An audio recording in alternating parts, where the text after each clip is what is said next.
So women in business often say that they have to work twice as hard as men to achieve the same. From your experience, do you agree with that? Have you experienced that yourself? I think the saying is you have to work twice as hard for half as much. But absolutely, I do think you absolutely have to work very hard. But I think also you have to be very strategic. I think the more senior you get and the longer you've been in your career, there's a lot more work you have to do around strategizing on the next step, the next connection you need to have, and being ahead of the game in different ways. Which actually is a lot of fun if you enjoy that kind of game, right? The complication of that kind of game. So what advice do you have for other women in business to achieve achievements such as you have? I must say, I'm completely shocked that I won this award, right? I'm blown away. I don't understand how it happened. But I think when I think about my career, it's been a career of constant change, trying new things, adapting to new circumstances. And I think that's what you need to be figuring out how to do. You need to take risk in your career to say, I'm going to try something new. And that's always hard.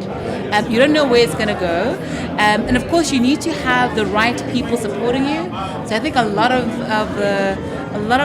my career has been spent meeting people, making connections, working really hard, but absolutely making sure that the right people know that you're there, that you're willing, and that you're able to deliver when the time is.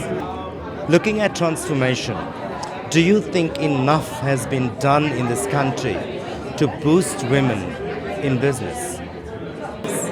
I think at the moment a lot is being done. I think the BEE legislation and the changes that are being made are putting a lot of pressure on companies to elevate women and to invest in women.